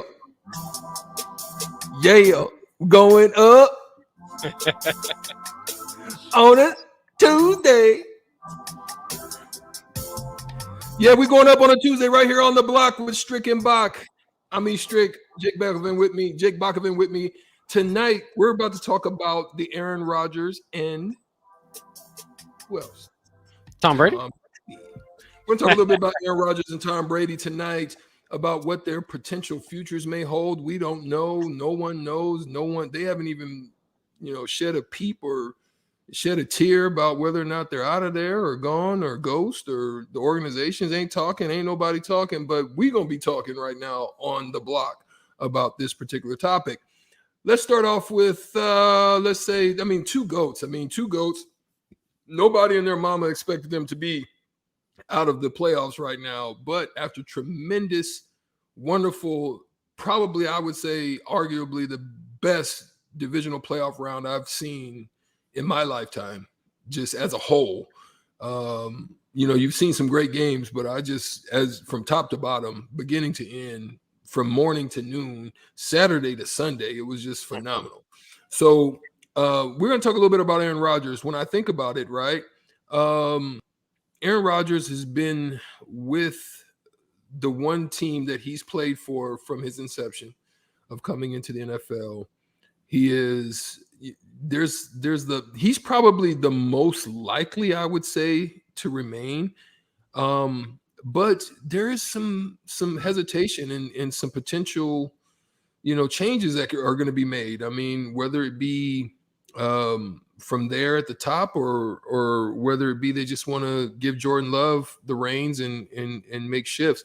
I don't know how some of their receiving core would feel about that, knowing the success that they have. Is you know what you're going to get with Aaron Rodgers. You just don't know fully. Jordan Love did have some success when he did step in, and we just don't know what that's going to be.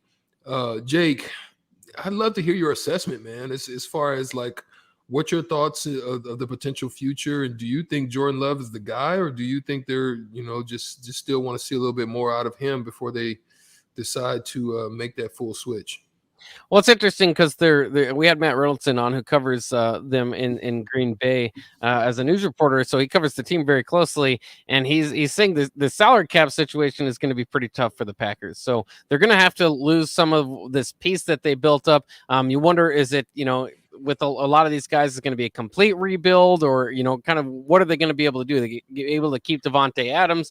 All that stuff kind of comes into play. But he doesn't think that Aaron Rodgers, if he is in Green Bay, is going to be on the same contract, just because of the constraints of the salary cap that he would have to restructure that contract. And you wonder, Rodgers has had nothing but great things to say on the field about Lambeau this year and all that stuff. It's just something within the organization where they bump heads. And part of that is of course, the fact they drafted Jordan Love when Aaron Rodgers, one of the greatest of all time, still had plenty of years left. So it's very interesting. I think it would be a major mistake for them to move on. They've got to do everything they can to keep Rodgers in the green and gold, but it's going to be difficult. I mean, at this point, maybe you've done enough to sour his taste with the front office, but another MVP season can't hurt. So I think that obviously the most likely destination is still to stay in Green Bay, but if he does end up leaving, it's just intriguing. Where do you want to go? Do you want to stay? Do you want to make it on over to the AFC, where Josh Allen and Patrick Mahomes have made it pretty clear they're going to be tough to top over the next several years, and then throw Joe Burrow in there as a young quarterback? Or the NFC seems a little bit open. You got to get past Tom Brady. Of course, he's in the NFC now, and wasn't able to make it there with the Packers, but that's certainly something to consider. I think the Steelers might make sense, obviously, right? Ben Roethlisberger out the door. The Saints probably no longer make sense with Sean Payton leaving there. So, I mean, it's just kind of fun to see how this thing plays out, because obviously he can still play at an MVP level. So, how does it play out? Do they get a trade package, the Packers, in return, and maybe it'll just go to the highest bidder? All that stuff is fascinating. But if I'm Green Bay, they already kind of went through it with Favre, and watching him almost take the Vikings to the Super Bowl. I don't know if I could stomach it again. If you've got that sort of guy in your locker room, do everything you can to keep one of the greatest of all time in the locker room. Now, some people would argue he's not the greatest of all time. He really does that kind of on the eye test, right? And maybe that's changing with Patrick Mahomes and Josh Allen. We'll see kind of this new generation of quarterback if they can play kind of like that. But Rodgers obviously has a case for it for the eye test, but it's not there for the rest, right? I mean, he can win MVPs, he puts up numbers, but his playoff record's not the greatest. Yeah, that's true. And that's why I think it'd be intriguing to see how it's going to play out, what type of discussions are going on behind the scenes. The reason being is, could he look for another pasture? Because is there an up and coming team out there? Is there a team out there that's kind of on the verge, similar to like, Green Bay? Green Bay wasn't, Tampa Bay wasn't who Tampa Bay is before Brady arrived, right? They had some pieces. They had a few little, some good defense, and, a few good offensive pieces that they had, some young blood. But at the end of the day, they just didn't have Brady. I mean, they had famous Jameis, at the point, and just couldn't get it done. And so when you look at that, they've always been good defensively. They were able to win on that side. But until they've got him, it's like he looked for the place where they had enough. And is there a team out there that has enough that can be intriguing for him to say, let me go and give it a run There, obviously a top tier team isn't going to be able to do it, but somebody that's just like on the cusp of breaking through and just a little leg up, like an MVP type of caliber player like Rodgers, could change that whole dynamic. Yeah, Ellison in Illinois chimes in on the Starter Heyman text line 424645685. He says, "Can you imagine him at Tennessee with the Titans?" And that's interesting too. Obviously, Tannehill threw 3 interceptions. I mean, he's been solid. He's kind of has probably etched his name in pretty solidly as a pretty good starting quarterback, but there's a ceiling there again, right? So if you bring Rodgers in, the weapons they have out there, especially Derrick Henry as his running game, the offensive line, one of the best in the league, huge weapons out at the wide receiver position. It'd be hard. It's kind of the way that it's looking like athletes are starting to do now these days. It's less so stick with the franchise and wait for them to build around you, and more so, my time is, we all got to battle against Father Time. My time is now. I better go take it. I mean, Sean Payton's doing that. We've obviously seen that in the NBA. So nobody wants to wait around for a rebuild, and Rodgers said that too, as himself, with in the post game is that's the one kind of thing that started a lot of this talk, is that he doesn't want to stick around for a rebuild, and that doesn't really make sense on his timeline. So it's kind of interesting just where the front office sees it for the Packers. Is this the time to scrap and go into rebuild and shed a lot of that salary? Or is it time to try to maneuver it, restructure with Rodgers, and give it, maybe 1 or 2 last goes at it before you inevitably have to kind of hit that rebuilding phase? Yeah, and I think also as we transition now, we talk about the Bucs and obviously coming up short again. Just didn't have it. They lost some weapons. Obviously losing Antonio Brown, not being fully healthy, 2 tackles down. Just really, really tough to really break through on that. Just getting Fournette back, did a wonderful job. Just wasn't at full strength, just getting him back. But another aspect of that we're looking at is that Giselle, who is his wife, obviously has been talking about him retiring and wanting him at home. But he's such a competitor, and we know that he is one that wants to compete. He wants to stay in the grind. He loves it. There's nothing like NFL Thursday, Sunday, Monday for Tom Brady. And so do we feel that he's done, or is he shutting it down, or do we feel that he has a little bit more time left? I think I lost Bach. So I think I lost Bach, but that's okay. I think that Tom Brady, in some essence or in some form or fashion, is going to weigh it out. He's going to look at what the organization is going to do, what type of players they're probably going to bring back, who are they going to retain, what type of help they're going to be able to secure that line situation for them. I think those are some of the things that they're going to be looking at. So at this point, we're going to consider whether or not they're going to be able to get that done. And if they are, then at that point, we'll be able to assess whether or not Tom Brady will be able to stay or not. We don't know for sure. Hopefully we'll hear something as they begin to make moves. And I don't know, is there a greener pasture for Tom Brady? Text us on the text line at 402-464-5685. We're having a little technical problem right now. Hopefully we'll come back. Let me check with the guys in the group.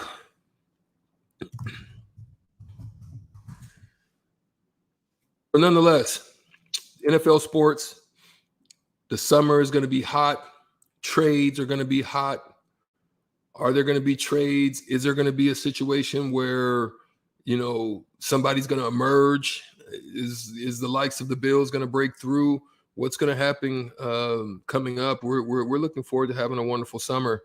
We'll take a break. After this, we'll come back and we'll talk about hitting the hardwood with Strick and Bach right here on the block.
All you have to do is shut up, Sipple. 2 questions for you, 2 for Sip. Win, and the bagels are yours. Lose, well, you don't want to lose. You lost Monday. You lost Wednesday. You're a loser. Shut up, Sipple. Weekday mornings at 7:30, brought to you by Bagels and Joe. Need to send a message? Send it with cake. Congratulations. Here's a congratulations chocolate rum cake from Beatrice Bakery. Thank you. Say thank you with an amaretto cake. I'm sorry that I accidentally hit your mailbox with my car as I was backing out of the driveway and then continued right into your prized petunias. You say that with a lemon drop cake. Everybody knows that.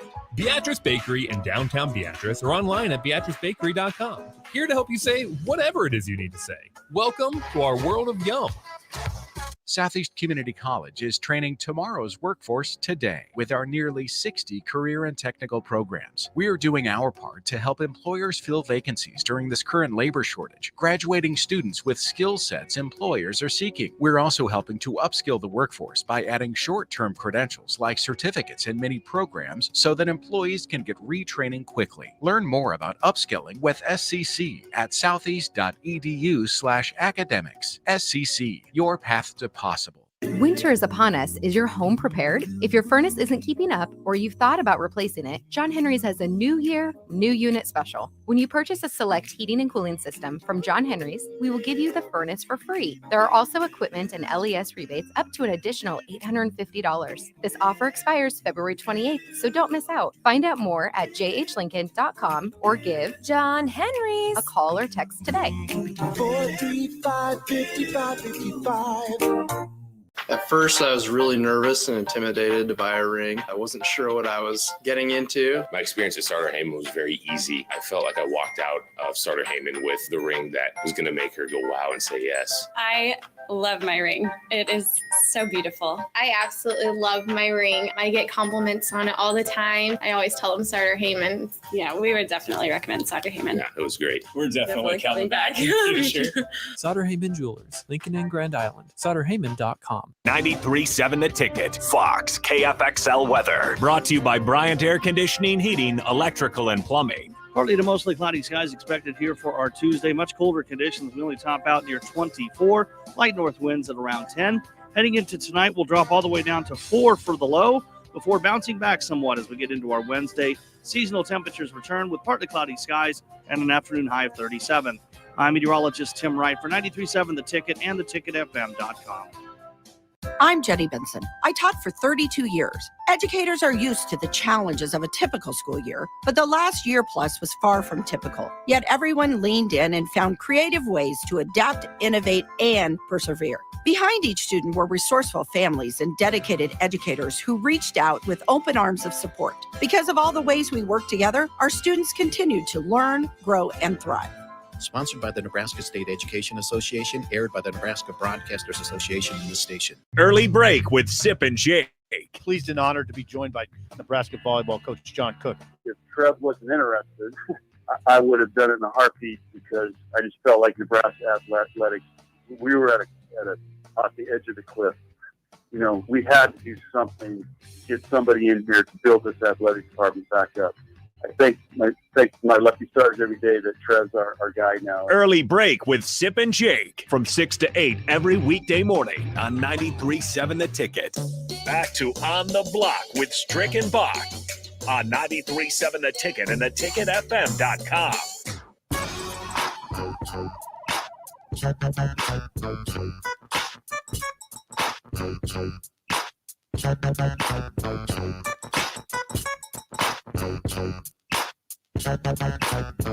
We're back on the block. I'm Jake Bakoven. He is Eric Strickland, and this is time for Hitting the Hardwood with Strick, where we go through some of the NBA storylines and try to break down what's going on in the association to wrap things up here on the block. I did want to get your opinion real quick, just because we weren't able to hear from you in the final part of the segment. I apologize, a little bit of technical issues there. It has been announced Barry Bonds, Roger Clemens not making the Hall of Fame as far as the writers go. There's a possibility that a committee I believe I had the report earlier, in a few months we'll decide maybe that they could get in through that route. But as far as the baseball writers go, blocking them out, only David Ortiz Ortiz making it for the Red Sox. So kind of a surprise, maybe not a surprise at all, but to me, I thought that there was a chance that in the 10th year, the final year, the writers would finally find it within them that the need to have probably the greatest baseball player of all time in the Hall of Fame. Yeah, it is sad, but as we can say, you play the game, it doesn't taint what he was able to do, what he did in his career. There's an asterisk by it, unfortunately, but everybody that's played with him and played against him knows them both know what they brought to the game. And the way that they did it with excellence, although they did have those situations and circumstances that did kind of put a stain on their reputations in their career. And it's unfortunate that does happen, but it did in this specific instance. And they'll move on and they'll continue to live their lives. And it still doesn't take away from what they did in the record books. Yeah, it certainly doesn't. They still hold those records, and we'll see if there's some sort of way for them into Cooperstown, because I think that they deserve it. But we'll have to wait and see on that, as they only have the opportunity from the committee now, as the writers have locked them out of the Hall of Fame. Heading over to the association, let's talk about two former MVPs, two former teammates in Oklahoma City. James Harden and Russell Westbrook will be the central focus of our segment today. Let's start with James Harden. There are reports out that he is not too happy with how things are going with the Nets. He has not been a free agent yet in his 13-year career, and it's looking like he is wanting to see that around the corner. Of course, these things can change. If the Nets go on a championship run, maybe that will change his mind. But right now, there's reports he's pretty frustrated with what's going on with Kyrie Irving only being able to play with the away games, and also just not enjoying Brooklyn as far as living in the city. He liked Houston better and just not enjoying it in Brooklyn too much so far. It's kind of crazy because when that group got together, particularly Irving and Harden, Irving and Durant, it was pretty crazy. And then when they added Harden with the trade there last season, it was like, okay, well, that's just unfair. It's in balance now. And of course, they weren't healthy for the playoffs. But sometimes it's surprising how short of a window some of these super teams have, because you expected that to be a big time player for the next 5 years, and they might just get 2 seasons and maybe never healthy among the big three. Yeah, they never really had a full go at it as a whole unit. That's been sad, but it's part of the game. And other organizations have experienced some of the same things. I can understand some of his frustration, me being a Southern guy. What makes me uniquely different in that my father was a military officer, so we moved. So moving and being able to adapt and fit in and figure it out is not something that's difficult for me. But, a guy who's kind of a West Coast, California, Southern type of guy, to go out to New York, it can be a culture shock. And then when you add in the pandemic elements and all of the things that's going on there, some of the restrictions, some of the things you can't do, because now it's pretty rough out there. Some stuff that's going on in some of the cities. So he's used to kind of being free and kind of being able to move around and do his thing, and then not to have the components that he feels is needed and necessary to be able to get it done to win a championship. He's seeing that clock tick. He's like, shoot, I've got to find out where I can get to where it's really going to happen. Where is that going to be? I mean, you got to look at the potentials of maybe going down there to Philly. Maybe Philly can put something together. They've got the money to do something like that. I don't think for Brooklyn, that's not a bad option to have someone that would give them the versatility to be able to play in a different, many different facets of the game or styles of the game with a Ben Simmons type. You can go small ball, big ball, run him at point forward. You can do a lot of different things, because you have the deadliness of Kyrie Irving, and as well as still one of the best players in the game in Kevin Durant, once he gets back, hopefully comes back with full strength and uninjured.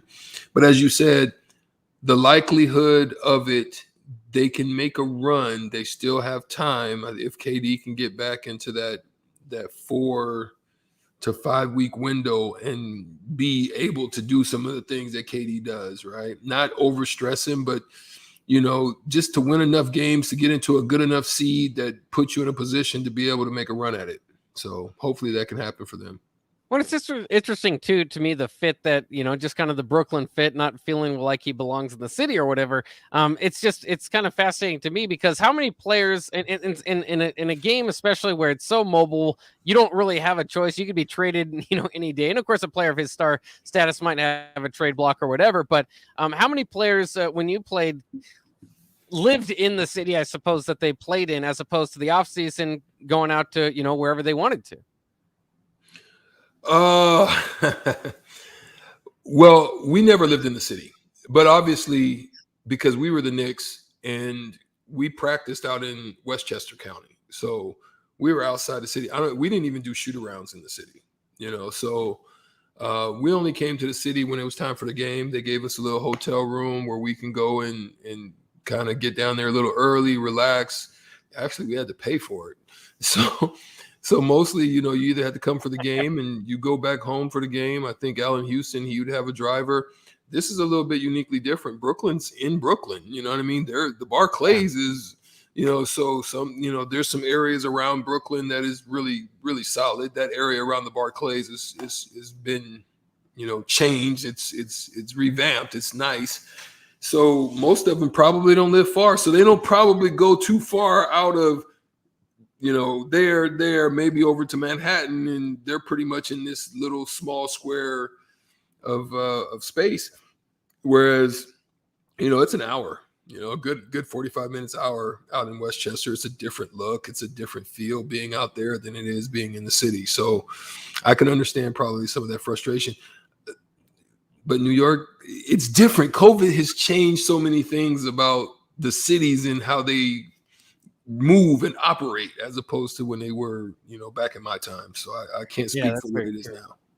Yeah, that's an interesting dynamic. Also, I did want to bring up Russell Westbrook, who we bring up often here. I mean, he's so interesting when we talk about the association. And of course, the latest rumors now are that the Lakers are looking to get rid of him. We've talked about how Frank Vogel now has the right to bench him in clutch situations and has done so. So Westbrook obviously probably not going to like that. He probably still thinks he can be a leader of a championship contending team. There's been rumors out there of maybe a trade with Houston with John Wall. Do you think that would help the Lakers? Obviously, you're not. Their playing styles are kind of similar. John Wall maybe a little bit toward the backer half of his career than Westbrook is, but still maybe just a different. Even though they have similar playing styles, a different fit maybe there.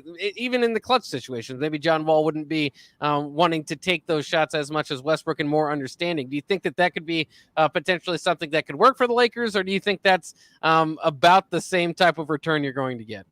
I think it's a very horizontal move, to be honest. Yeah. I don't think. I think Wall still has some upside, and he still can do some things. I still think when you have inconsistencies in your jumper, it doesn't matter, right? You're going to shrink the court. You're going to back off and dare those guys. You're right. He'll probably be more of setting up guys as opposed to Westbrook is looking to do his thizzle. You know what I mean? He do his thing, and he wants to be that guy. I mean, as we talked about in the show before, is that he's in LA. That's his home city. He wants to shine. Whereas, I think there's still some egocentric facets in nature about Wall, but I think he has a capability of humbling himself, and he probably wants to get into some winning ways. He hadn't really gone far when he was down there in Washington. I mean, he got in, but didn't really take it deep. And, if he feels that he can make a run with the Lakers to try to get him a championship, he may be able to humble himself and do that. We'll see. We don't know. I don't even know how the numbers are going to work with that. There's still a tremendous amount of numbers on those deals. There may still be some things that need to be thrown in. Do they still have enough, the Lakers, after they gave up what they gave up, to offer anything else on top of what it would be a straight line cross? I don't think their numbers match straight lines, so it's going to still require something. Yeah, it's fascinating to see how that plays out. Russell Westbrook, it was a bit of a weird move from the Lakers, I think, from a lot of people thought, I don't know if that's going to work. And so far it hasn't, but maybe there's still time to figure that thing out. But there is no longer time for this episode of On the Block. We're in the final minutes, so we've got to take our rest. We'll go home and we'll think more about On the Block, and we'll put together a good show for you tomorrow. But unfortunately, we are up against the clock. Don't go anywhere. Ticket weeknights, as always, in Fuego, on fire, bringing it to you tonight just around the corner. So don't change that radio dial. Stay tuned here on the Ticket for Ticket weeknights. But that'll do it for myself, Jake Bakoven, for Eric Strickland. That'll do it for On the Block. Have a nice evening. Salud.